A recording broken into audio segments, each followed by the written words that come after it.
We are here to report na bumaba na ho sa around 38,000 customers ang affected ng service interruptions as we speak.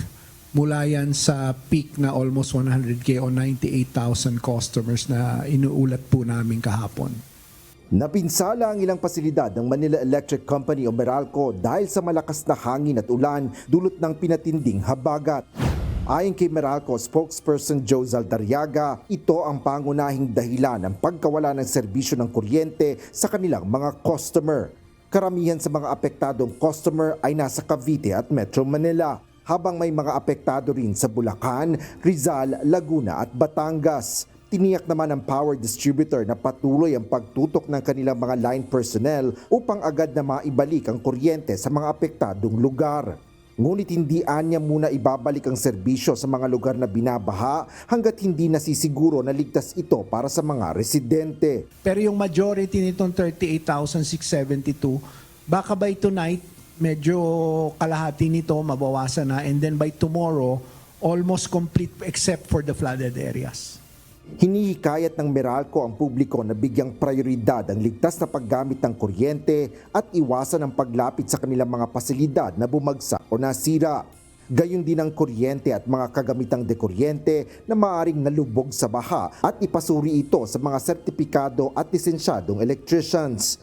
Kasabay nito, inanunsyo rin ng distribution utility na naipatupad na nila ang refund para sa mga customer alinsulod sa pinag-utos kamakailan ng Energy Regulatory Commission o ERC. Meron ho tayong pagbaba sa singil ng kuryente ngayong buwan of 4.28 centavos per kilowatt hour for residential customers who are consuming 200 kilowatt hours. This is more or less a reduction of around 9 pesos in their electricity bill. The main driver was the ERC approved refund that was able to offset other increases in the other bill components. So the refund is equivalent to 58.61 centavos per kilowatt hour. Paliwanag naman ni Larry Fernandez, Utility Economics Head ng Meralco, mas malaki sana ang naging bawas sa presyo ng kuryente na mararamdaman ng mga customer. Ito ay kung hindi tumaas ang ancillary charge na singil ng National Grid Corporation of the Philippines o NGCP sa Meralco.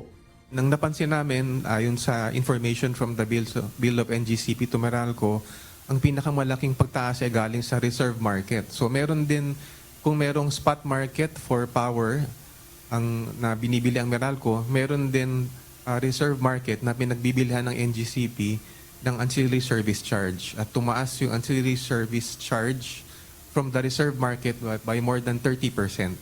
So yun yung largest contributor. Dahil naman sa mga pag-ulan, inaasahan ng Meralco ang pagbaba ng konsumo ng kuryente. Bumaba na rin anila ng humigit kumulang 400 megawatts ang demand sa Luzon Grid noong Hulyo na nakatutulong sa mas stable na power supply sa rehiyon. Asher Cadapan Jr., UNTV News and Rescue.